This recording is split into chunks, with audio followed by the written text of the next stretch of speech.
किराएदार बेटा। उठ जा नालायक, सुबह के 8 बजने को है। तुझे एग्जाम नहीं देना क्या? थोड़ी देर और सोने दीजिए ना पापा। तू उठता या फिर मैं तेरे ऊपर पानी फेंकूं? रोज गधों की तरह सोता रहता है, पेपर की कोई टेंशन ही नहीं है। और एक हमारा समय था जब हम पेपर में फेल होने के डर से रात भर पढ़ा करते थे, सो ही नहीं पाते थे। तो क्या अब आप उसका बदला मुझसे लेंगे? मैं 15 मिनट बाद उठ जाऊंगा, आप प्लीज जाइए, मुझे डिस्टर्ब मत कीजिए। इतना कहकर रौनक रजाई ढककर फिर से सो जाता है। तू वैसे नहीं मानेगा, रुक मैं अभी पानी लेकर आता हूँ। बस फिर क्या था, इतना कहकर वो भागते हुए बाथरूम में जाते हैं और पानी की एक बड़ी सी बाल्टी लाकर रौनक के ऊपर फेंक देते हैं। पानी पड़ते ही रौनक झट से उठ जाता है। ये आपने क्या किया पापा?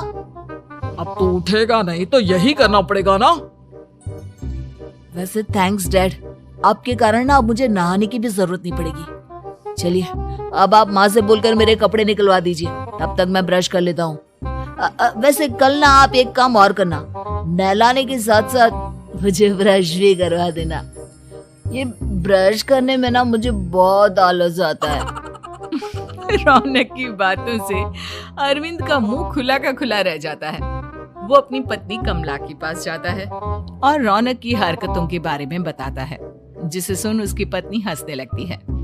तुम अपने बेटे को समझाने के बजाय हंस रही हो। रौनक बच्चा है, धीरे धीरे सुधर जाएगा, आप क्यों उसके पीछे पड़े रहते हो? अभी नहीं सुधरेगा तो कब सुधरेगा? 10वीं क्लास में है रौनक, वो अब कोई बच्चा नहीं रहा। अरविंद की इतना बोलते ही वहाँ रौनक भी आ जाता है। क्या डैड, मैंने आपको एक काम दिया था, वो भी नहीं हुआ आपसे। अरे क्या हुआ बेटा? माँ, मैंने डैड से बोला था कि वो आपको बोलकर मेरे स्कूल की यूनिफॉर्म निकाल दे, लेकिन मेरे पीछे पड़ने के अलावा इनसे एक काम ढंग से नहीं होता। देख रही हो कमला, देख रही हो अपने लाडले को? अरे आप चुप रहिए जी। चलो बेटा, मैं तुम्हें कपड़े निकाल कर दे देती हूँ बस। ऐसे ही साल पर साल बीतते जाते हैं, लेकिन रौनक के रवैये में कोई बदलाव नहीं आता। वो पहले से भी ज्यादा आलसी और पूरी तरह अपने माता पिता पर निर्भर हो जाता है। 2 साल बाद पता नहीं कहाँ गायब रहता है पूरे दिन, अब तक तो आ जाना चाहिए था। अरे आप इतनी फिक्र क्यों कर रहे हैं उसकी? दोस्तों के साथ खेल रहा होगा, आ जाएगा अभी। ये कोई टाइम है खेलने का? 10 बजने वाले हैं, इतनी रात में कौन खेलता है? कमला कुछ कहती उससे पहले ही रौनक वहाँ आ जाता है। मम्मी जल्दी से खाना लगा दो, बहुत भूख लग रही है। तुम्हें तब तक खाना नहीं मिलेगा जब तक तुम बता नहीं देते कि इतनी रात गए कहाँ से आ रहे हो। ओ प्लीज डैड, अब आप एसी पे प्रद्युमन बनकर मेरे सर पर बंदूक लेकर मत बैठ जाना। फालतू की बकवास बंद कर और बता कहाँ से आ रहा है। माँ अब समझाइए ना डैड को। बता देना बेटा, इनको भी तसल्ली हो जाएगी। आप बोल रही हैं तो बता देता हूँ। मैं दोस्तों के साथ मूवी देखने गया था, इसलिए देर हो गई। तो इन सब चीजों में मेरे पैसे उड़ाता है। कभी 1 रुपया कमाने के बारे में सोचा है तूने? जब देखो हवा की तरह पैसे उड़ाता रहता है। माँ अब आप इन्हें चुप करा दीजिए, वरना ना मुझे गुस्सा आ जाएगा। अच्छा क्या कर लेगा? बता ना क्या कर लेगा तू? वैसे बात तो ठीक ही है, मैं कर ही क्या सकता हूँ। पैसे तो फिर भी मैं आपसे ही मांगूंगा ना। चलिए अब ये सब बात छोड़िए और मम्मी मेरे लिए खाना लगा दीजिए। अभी लगा देती हूँ बेटा।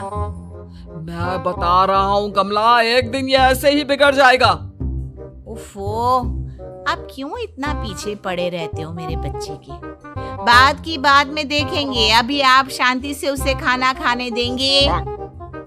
अगले दिन डैडी मुझे 10,000 रुपए चाहिए। हाँ? अब इतने पैसे क्यों चाहिए तुझे? डैड अब बिना सवाल किए कभी पैसे नहीं दे सकते क्या? जब तक तू बताएगा नहीं तुझे पैसे भी नहीं मिलेंगे। अरे अब आप अपने बेटे को पैसे भी नहीं दे सकते? नालायक, तेरी उम्र के लोग नौकरी करते हैं और एक तू है जो नौकरी करने का नाम ही नहीं लेता कभी। आप लोगों के होते हुए भला मैं नौकरी क्यों करूं? अरे हम कब तक पैसे देंगे तुझे? तुझे भी तो अपने पैरों पर खड़ा होना होगा ना। कौन सा उधार के पैरों पर खड़ा हूँ? अपने ही तो पैरों पर खड़ा हूँ मैं। इसी तरह रौनक दिन प्रतिदिन लापरवाह होता जाता है। उसकी लापरवाही को देखते हुए अरविंद और कमला अपने बेटे की शादी कराने का फैसला लेते हैं और 1 महीने के अंदर अंदर ही रौनक की शादी मेघा नाम की लड़की से करा देते हैं। शादी के कुछ दिन बाद, रौनक मुझे एक अच्छी सी साड़ी चाहिए, आप ला दोगे ना? हाँ क्यों नहीं। कितने तक की आती है साड़ी? यही करीब 5,000 तक की। तुम चिंता मत करो, मैं आज ही डैडी से पैसे मांगकर तुम्हारे लिए साड़ी ले आऊंगा। आप कब तक ऐसे ही अपने पापा से पैसे मांगते रहेंगे? कोई अच्छी सी नौकरी क्यों नहीं कर लेते आप? अरे डैड के होते हुए मुझे नौकरी करने की जरूरत ही क्या है? पर आप ऐसे कब तक उनसे पैसे मांगते रहेंगे? कुछ आपको अपने दम पर भी तो करना होगा ना। अब तुम भी बाकी लोगों की तरह मुझे ज्ञान देना शुरू मत कर देना। साड़ी चाहिए ना तुम्हें, मिल जाएगी बस। इतना कहकर रौनक अपने पिता से पैसे मांगने चला जाता है। डैडी मुझे 5,000 रुपया चाहिए। अब 5,000 क्यों चाहिए तुझे? वो मेघा को साड़ी चाहिए थी। अरविंद आगे बिना कुछ कहे चुपचाप उसे पैसे निकाल कर दे देता है।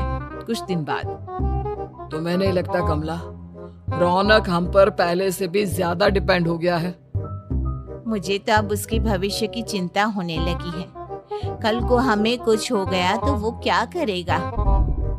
काश तुमने पहले ये सोच लिया होता तो आज हमारा बेटा इतना लापरवाह नहीं होता।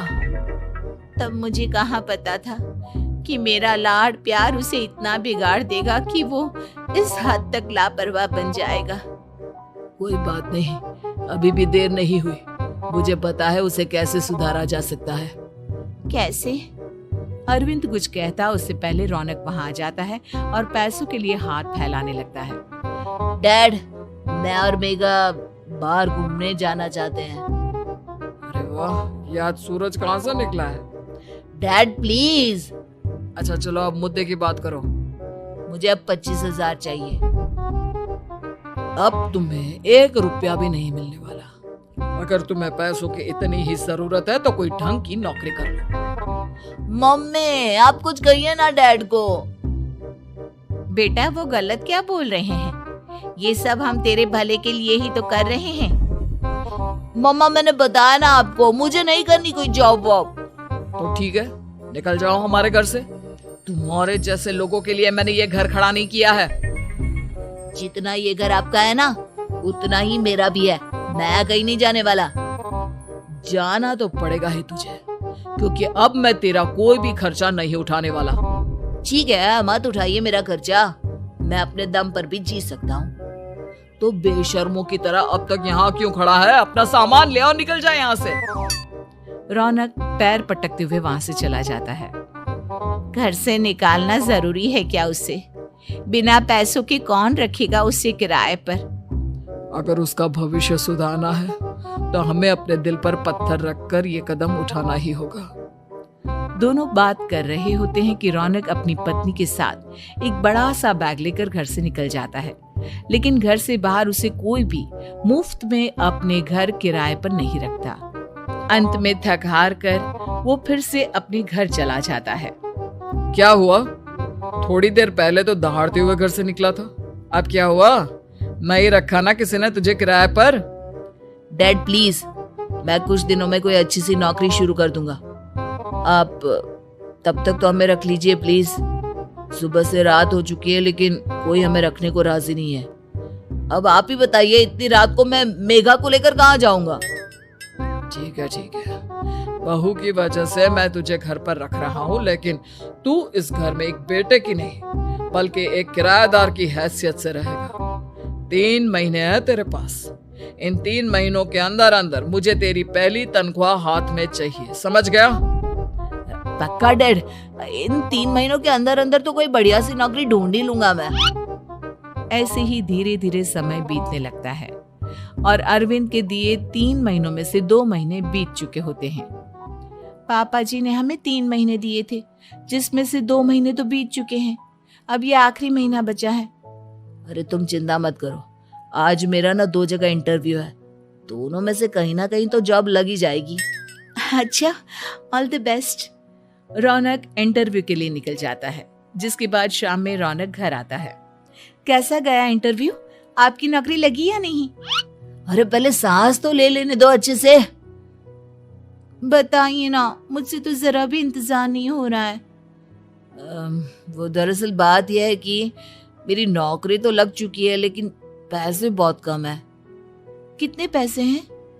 15,000। इतने में अरविंद और कमला मिठाई का डिब्बा लेकर आ जाते हैं। बधाई हो बेटा।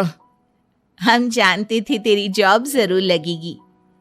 लेकिन मेरी सैलरी बहुत कम है मम्मा। कम है तो क्या हुआ, धीरे धीरे बढ़ जाएगी। हाँ बेटा, हम तो बस चाहते थे कि तू अपने पैरों पर खड़ा हो जाए। मतलब अब आप मुझे घर से नहीं निकालेंगे? नहीं, ये सब हमने तुझे जिम्मेदार इंसान बनाने के लिए किया था। Thank you mummy papa. अगर आप दोनों ऐसा नहीं करते तो मुझे कभी अपनी जिम्मेदारियों का एहसास तक नहीं होता। आज आपने मुझे सिखा दिया कि इंसान का अपने पैरों पर खड़ा होना भी जरूरी होता है। इतना कहकर रौनक झट से अपने माता पिता के गले लग जाता है और अपनी कमाई की पहली तनख्वाह वो अपने माता पिता के हाथ में सौंपता है। इस तरह रौनक एक गैर जिम्मेदार व्यक्ति से एक जिम्मेदार व्यक्ति बन जाता है।